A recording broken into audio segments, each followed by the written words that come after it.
Doctor top എപ്പിസോഡിൻ്റെ next വീഡിയോയിലേക്ക് സ്വാഗതം.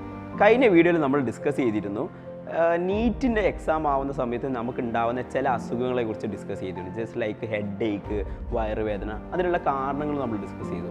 അപ്പോൾ അതിൽ കുറേ പേര് ചോദിച്ചിരുന്ന ഡൗട്ടാണ്, എനിക്ക് അതല്ലാണ്ട് തന്നെ കുറേ അസുഖങ്ങൾ ബുദ്ധിമുട്ട് വരുന്നുണ്ട്, എക്സാമിൻ്റെ സമയത്ത് നമ്മൾ ഹെൽത്തി ആയിട്ട് ഇരിക്കണം എന്നുള്ളത് വളരെ ഇമ്പോർട്ടൻ്റ് ആയിട്ടുള്ളൊരു കാര്യമാണ്. അപ്പോൾ എനിക്കുണ്ടാവുന്ന അസുഖവും പല്ലുവേദന റിലേറ്റഡ് ആയിട്ടുള്ള പല അലർജീസ് ഇതൊക്കെ ട്രീറ്റ് ചെയ്ത് നമ്മൾ പെർഫെക്റ്റ് ആയിട്ട് ഇരിക്കേണ്ടേ നമ്മൾ എക്സാമിന് പോകുമ്പോൾ എന്നുള്ളതാണ്. സോ ആ ഒരു ടോപ്പിക്കിനെ കുറിച്ചാണ് നമ്മൾ ഡിസ്കസ് ചെയ്യാൻ പോകുന്നത്.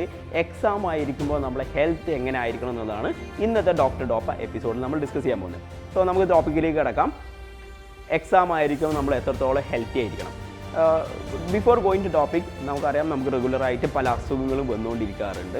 അതിൽ ചില അസുഖങ്ങൾ ലോങ് ടേം ആയിട്ട് നിൽക്കുന്നതാണ്. ഫോർ എക്സാമ്പിൾ നമ്മുടെ മൂക്കിലെ പാലത്തിന് ചെറുതായിട്ടൊരു ബെൻഡുണ്ട്, അത് കാരണം സ്ഥിരമായിട്ട് നമുക്ക് അലർജി വരാറുണ്ട്. അല്ലെങ്കിൽ നമുക്കൊരു ഇടയ്ക്കിടയ്ക്ക് വരുന്ന ഒരു പല്ല് വേദന, കാരീസ് ടൂത്ത്, അതായത് പല്ലൊരു ഇൻഫെക്ഷൻ നിൽക്കുന്നുണ്ട്, അത് കുറേ കാലമായിട്ട് മുന്നോട്ടിരിക്കുന്ന കാര്യമാണ്.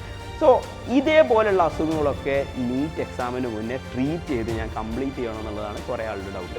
എക്സാം എഴുതാൻ പോകാൻ വേണ്ടി അങ്ങനെയുള്ള ട്രീറ്റ്മെൻ്റ് ഒക്കെ ചെയ്തിരിക്കുന്നത് നല്ലതാണ്. പക്ഷേ നിങ്ങൾ മനസ്സിലാക്കേണ്ടത് കുറച്ചുകൂടി റിലാക്സ്ഡ് ആയിട്ട് ടൈം ഉണ്ടാകുമ്പോൾ ഇതേപോലെയുള്ള ട്രീറ്റ്മെൻറ്റ് കൊണ്ടുപോകുന്നതാണ് നല്ലത്. അപ്പം നീറ്റ് എക്സാമിന് മുന്നേ നമ്മൾ ഹെൽത്തി ആയിരിക്കണം എന്ന് ചോദിച്ചു കഴിഞ്ഞാൽ ഡെഫിനറ്റ്ലി നമ്മൾ ഹെൽത്തി ആയിരിക്കണം. മോർ ഇമ്പോർട്ടൻറ്റ് നമ്മളെ മെൻ്റൽ ഹെൽത്ത് ആൻഡ് കോൺഫിഡൻസ് ആണ്. നിങ്ങൾ മെൻ്റൽ ഹെൽത്ത് ഓക്കെയാണ്, നിങ്ങൾ നല്ല കോൺഫിഡൻ്റ് ആണ്, ഇപ്പോൾ ഉള്ള താൽക്കാലിക ചെറിയ അലർജി റിലേറ്റഡ് ആയിട്ടുള്ള ഇഷ്യൂ കൊണ്ട് നിങ്ങളെ പഠനം എക്സാം എഴുതുന്നതും കാര്യമായി ബുദ്ധിമുട്ട് വിടുന്നില്ല എന്നുള്ളത്. ചില ആളുകൾക്കൊക്കെ ടെൻഷൻ വന്നു കഴിഞ്ഞാൽ കൈ വല്ലാണ്ട് നനഞ്ഞിരിക്കുന്നു, അത് കാരണം OMR കർപ്പിക്കാനൊക്കെ ഇഷ്യൂ പറയാറുണ്ട്. അപ്പോൾ അതേപോലെയുള്ള ക്രോണിക് ആയിട്ടുള്ള ചില അസുഖങ്ങൾ നീറ്റ് എക്സാമിന് മുന്നേ തന്നെ നിങ്ങൾ ട്രീറ്റ് ചെയ്ത് കംപ്ലീറ്റ് ചെയ്യണം എന്ന് നിർബന്ധമില്ല.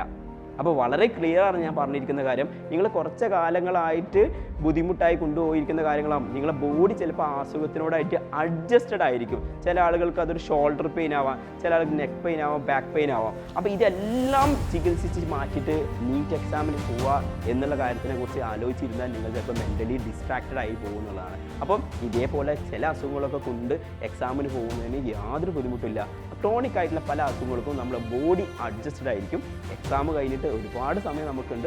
അപ്പോൾ ക്രോണിക് ആയിട്ടുള്ള പല അസുഖങ്ങളും ചില സർജറീസോ സ്മോൾ ആയിട്ടുള്ള ചില ട്രീറ്റ്മെൻറ്റ്സ് ഒക്കെ എക്സാം കഴിഞ്ഞ്, അതായത് May 5th കഴിഞ്ഞിട്ട് നമുക്ക് അടിപൊളിയായിട്ട് ട്രീറ്റ് ചെയ്യാൻ പറ്റുന്നതാണ്. സോ നിങ്ങൾ വെറീഡ് ആവേണ്ട, ഹെൽത്ത് ആയിരിക്കണം എന്നുള്ളത് നമ്മളൊരു അപ്രോക്സിമേറ്റ് രൂപത്തിൽ പറഞ്ഞിരിക്കുന്നതാണ്.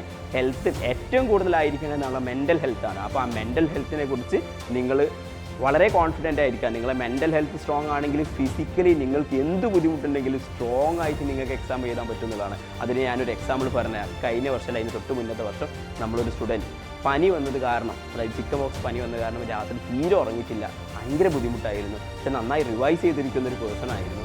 അത് തീരെ ഉറങ്ങാൻ പറ്റാണ്ട് ബോഡി പെയിനും ബുദ്ധിമുട്ടുമായിട്ട് നിന്ന് എക്സാം ഹാളിൽ വന്ന് കുറേ കുമിളകളൊക്കെ ഉണ്ടായിരുന്നു.